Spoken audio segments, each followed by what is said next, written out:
नमस्कार। चलिए आज हम मिलकर मई 2005 की अखंड ज्योति पत्रिका के पन्ने पलटते हैं। ये अंक हमें आत्मध्यान की गहराई, साधना की शक्ति और एक जागृत राष्ट्र के स्वप्न की एक बहुत ही सुंदर यात्रा पर ले जाता है। तो आइए इस आध्यात्मिक सफर को शुरू करते हैं और इसके हर पड़ाव के ज्ञान को अपने अंदर उतारने की कोशिश करते हैं।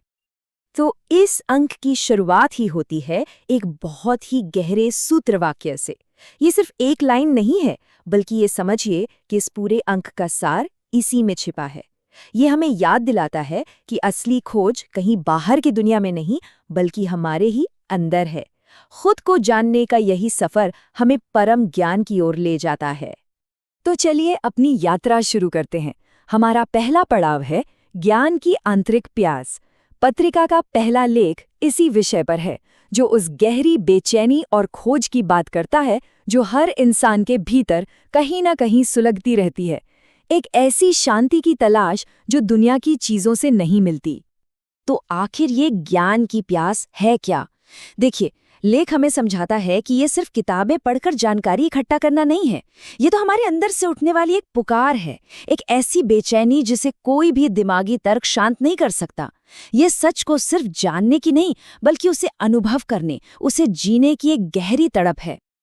तो ज्ञान तक पहुंचने के दो रास्ते हैं और दोनों में बहुत बड़ा फर्क है। एक तरफ है बौद्धिक तर्क का रास्ता, जो हमें ज्ञान का एक भ्रम तो देता है, पर अक्सर हमें और भी सवालों और शक में उलझा देता है। और दूसरी तरफ है अनुभूति का रास्ता, जो भीतर के मौन और शांति से पैदा होता है।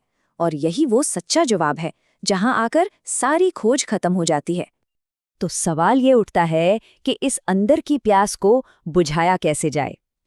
इसका जवाब पत्रिका के अनुसार हमें ध्यान और योग के विज्ञान में मिलता है। ये सिर्फ कुछ क्रियाएं नहीं हैं, बल्कि हमारी चेतना को बदलने का, उसे रूपांतरित करने का एक पूरा शास्त्र है, जिसे अगले लेखों में बहुत विस्तार से समझाया गया है। अच्छा, पत्रिका का एक बहुत ही जरूरी लेख है जो ध्यान को सिर्फ एक पूजा पाठ की विधि नहीं मानता, बल्कि इसे एक समग्र चिकित्सा पद्धति यानी एक होलिस्टिक थेरेपी कहता है। ये एक ऐसी हीलिंग प्रोसेस है जो हमारे मन और आत्मा के गहरे जख्मों को भरती है, हमारे अंदर चुभे हुए संस्कारों के कांटों को निकालती है और जीवन की बिखरी हुई लय को फिर से ठीक करती है। और ये हीलिंग प्रोसेस काम कैसे करता है? लेख बताता है कि इसके 3 स्तर हैं। पहला कदम है अंतर्मन का परिष्कार, यानी मन में जो भी विकार जमा है उनकी सफाई। दूसरा कदम है कर्म संस्कारों का क्षय, जहां हमारे पुराने कर्मों के बंधन ढीले पड़ने लगते हैं। और आखिर में तीसरा कदम है ब्राह्मी चेतना से जुड़ाव, जहां हमारी अपनी चेतना उस विराट ब्रह्मांडीय चेतना से एक हो जाती है। इसके बाद पत्रिका हमारा परिचय कराती है पातंजल योग से, जिसे व्यक्तित्व को पूर्णता तक पहुंचाने का विज्ञान कहा गया है।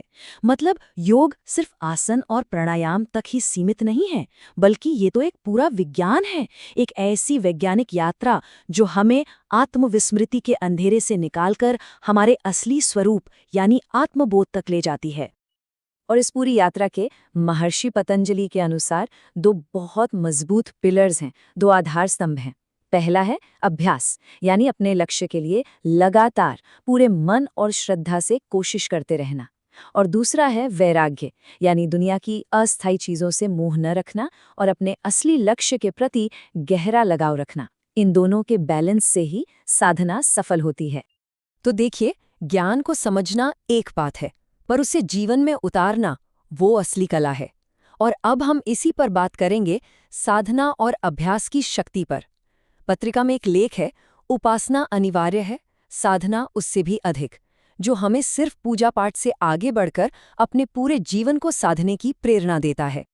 उपासना और साधना में एक बहुत ही छोटा लेकिन बहुत जरूरी फर्क है।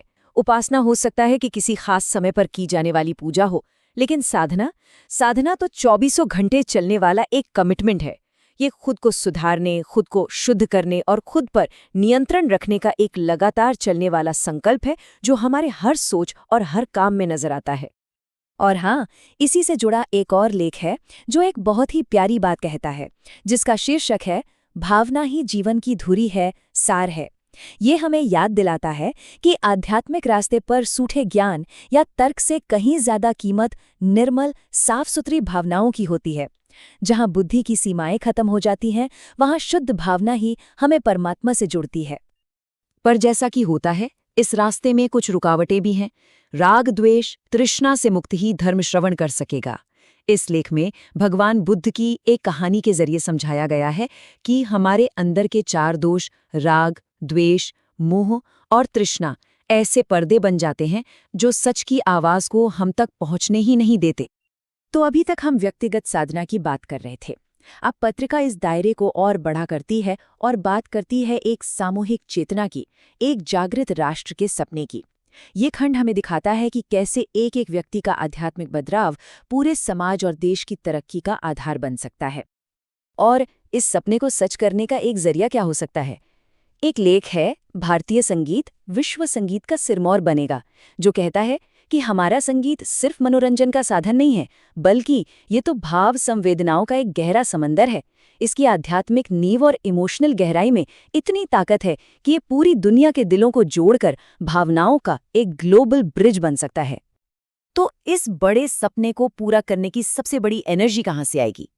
एक लेख है जो हमारा ध्यान भारत की युवा शक्ति की ओर ले जाता है। और ये आंकड़ा देखिए, देश की 70% आबादी 35 साल से कम उम्र की है। सोचिए, ये सिर्फ एक नंबर नहीं है, ये तो एक जबरदस्त संभावना है। और लेख कहता है कि ये जो नई पीढ़ी है ना, ये आत्मविश्वास से भरी हुई है, ये प्रैक्टिकल है, अपनी जड़ों से भी जुड़ी हुई है। ये पीढ़ी मॉडर्न होने के साथ साथ अपनी परंपराओं के बीच एक बहुत खूबसूरत बैलेंस बना रही है, और यही बैलेंस एक नए मजबूत भारत की नींव रखेगा। तो कुल मिलाकर इस पूरे अंक का सार क्या निकलता है? देखिए, ये हमें एक पूरी यात्रा पर ले गया, एक इंसान के अंदर ज्ञान की प्यास से शुरू होकर ध्यान और योग के रास्ते से गुजरते हुए और आखिर में एक जागृत राष्ट्र के सामूहिक सपने तक। इसका आखिरी संदेश यही है, खुद का बदलाव ही दुनिया के बदलाव का पहला और सबसे जरूरी कदम है। और आखिर में पत्रिका हमें एक बहुत गहरे सवाल के साथ छोड़ जाती है। ये सिर्फ एक सवाल नहीं है, बल्कि एक तरह का बुलावा है, एक इन्विटेशन है। ये हमें ये सोचने पर मजबूर करता है कि हमारी अपनी साधना की एक छोटी सी लौ भी जब जलेगी ना, तो वो पूरी दुनिया को रोशन कर सकती है। और शायद यही इस अंक का सबसे बड़ा और सबसे ज़रूरी संदेश है।